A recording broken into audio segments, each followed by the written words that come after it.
Okay, hopefully you had some time to ask questions and maybe even find some answers. And if you didn't find the answer you need, you can always reach out to me, Ms. Wilcox, Angela Wilcox, and I am happy to talk to you, talk to your family, or talk to your class about any questions you have about how IB scores work or what they mean.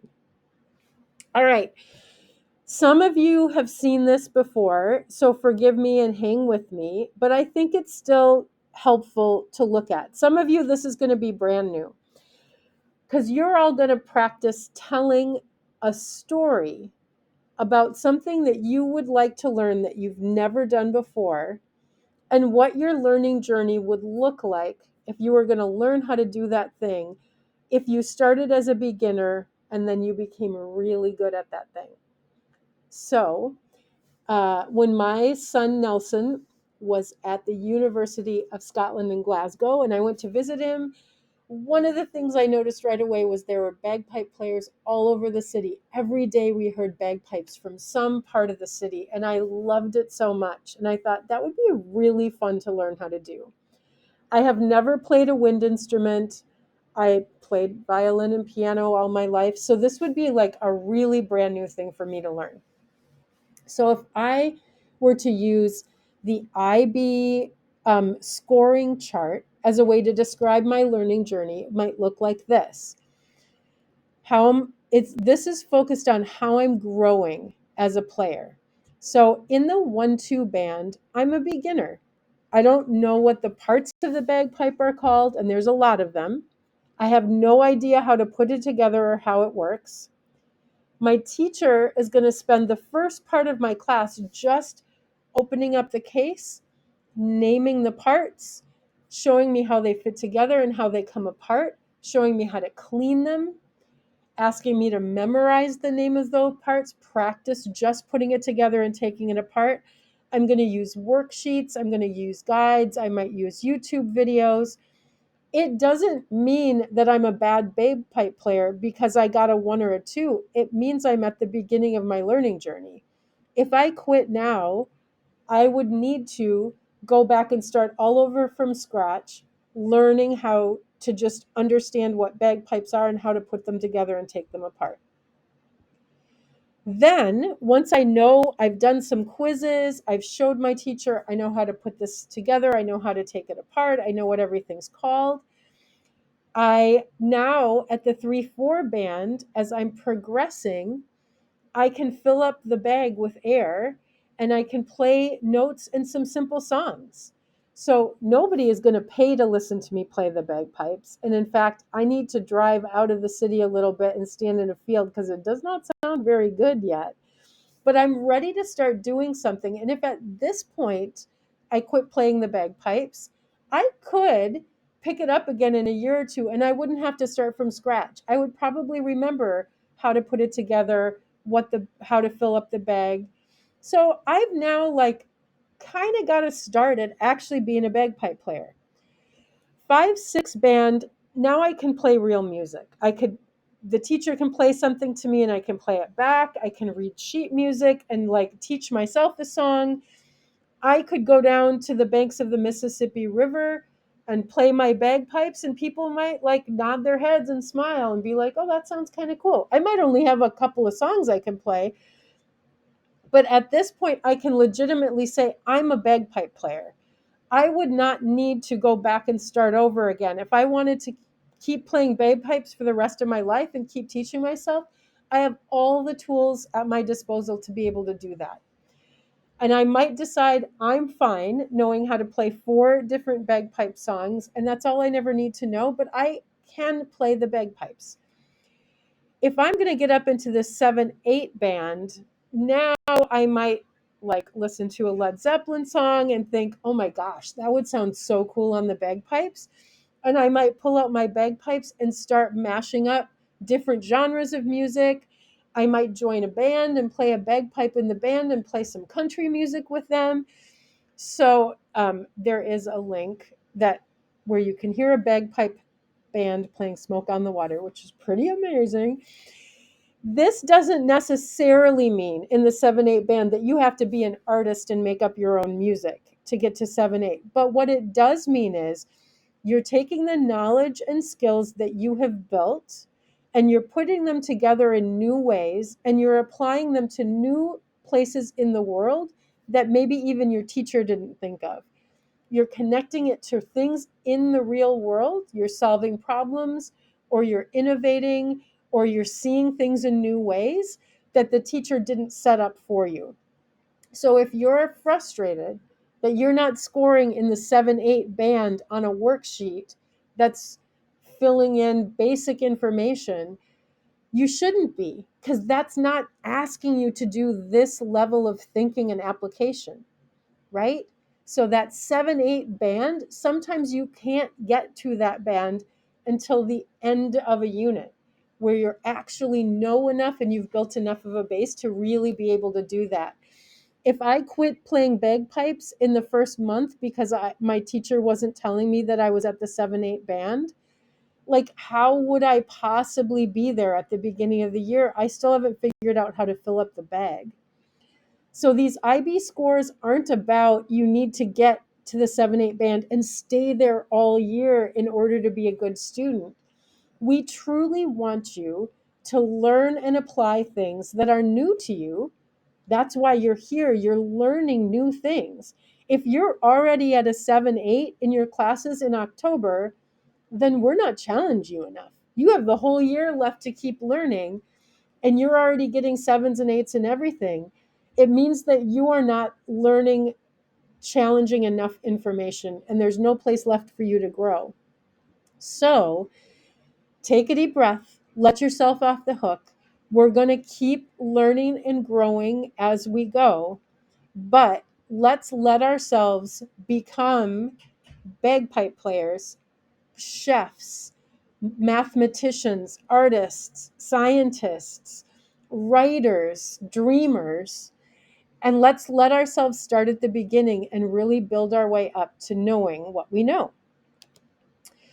So the problem with our old system of percents and letter grades, and most of you now have never truly, maybe in 6th grade for a little while you did, but most of you haven't had this as a student. If I was getting grades as a bagpipe player, I probably wouldn't have started, because I would have known I'm going to fail at the beginning. Especially if I was being compared to my friend who had played a bunch of other wind instruments and they knew how to put the bagpipes together on day one and they picked it all up a lot faster than me.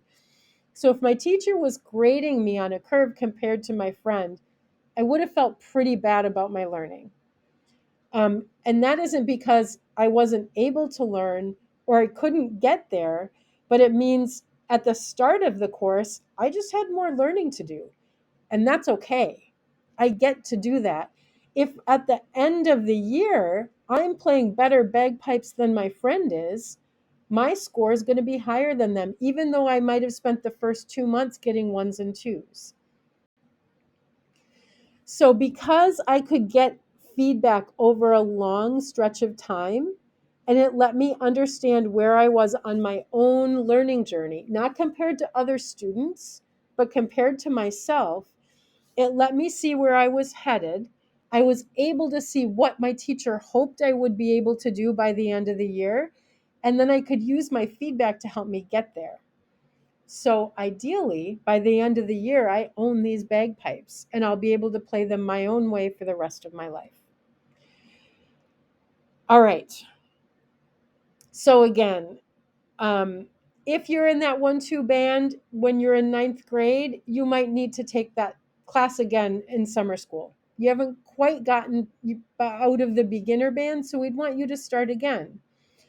3, 4, you can keep going on your own. 5, 6 is where mastery is, because you know how to do that thing. And 7, 8 is where you're extending your learning in ways that your teacher might not have imagined.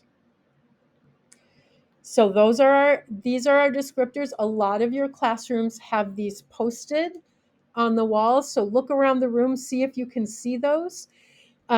These are also available And we'll make sure that you can see these in our advisory Canvas course too. So you can click on the general score descriptors and you can save that document and you can even mark it up. But you can see what the descriptions look like of what the work is at the different growth bands. So if right now you're getting a 4, you have good quality work in a class, this would be a pretty decent place to be in October. You're using your knowledge and skills with some flexibility in classroom situations. You're still needing some support in unfamiliar situations. That shows us that by the end of the year, you're going to be ready to move into that mastering and even that excelling band. And by the end, we want you to have knowledge and skills to think independently as an expert in complex classroom and real world situations. You're not necessarily going to be in the 7-8 band in all of your classes. Nobody loves everything as much as I love Smoke on the Water played by a bagpipe band. Our expectation isn't that everybody needs to be at a 7 by the end of the year in every subject area. And that's really different than the way we thought about A through F letter grades. So it's going to take practice for your parents and for your teachers and for you to let go of, if I'm not perfect, then I'm not good, and look at this as just feedback about learning. If you do have 7s and 8s in some classes, that's a really good sign to you that that's a subject area that you are excelling in. There's where you may want to look at possible AP classes when you get into the high school, or extra elective classes in that subject area, because it's one that you really love and you're ready to dig into. And again, we're hoping to get everybody to that 5-6 band. So next, you're going to write your own version of an IB learning story. But instead of bagpipes, you're going to choose something you want to learn. So maybe you would love to become a scuba diver. Maybe you would love to learn how to fly a plane. Maybe you want to be a award-winning chef. Maybe you would like to learn how to train seeing eye dogs. Anything that maybe you would like to make anime, or write movies, or direct movies, or create a new cool tennis shoe, whatever it is, you're going to imagine, where would that learning journey start? What would it look like when you're in the very, very beginner phase? Just like I had to learn how to name the parts of a bagpipe and put it together and take it apart. What would you need to learn at the beginning as you progressed? What would it look like when you got to mastery? And then what would it look like if you were excelling? Mostly, we want to help you remember that this is about learning for mastery, not for approval, not for validation. You are all worthy and good people, regardless of your IB scores. And your grade doesn't need to prove anything to anyone. It just describes where you are on your learning journey.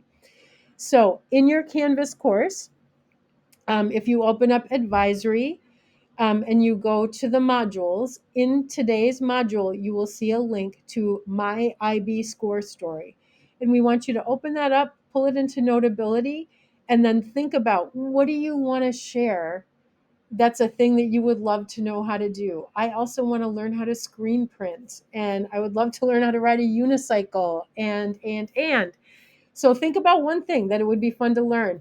Try writing that score story and then upload that file to your teacher's Canvas course. And we'll be able to see those. We'll go back and reference them. It might be helpful to use that score story when you're talking to your parents as you get ready for conferences, or even in conferences. And so we're going to do that next.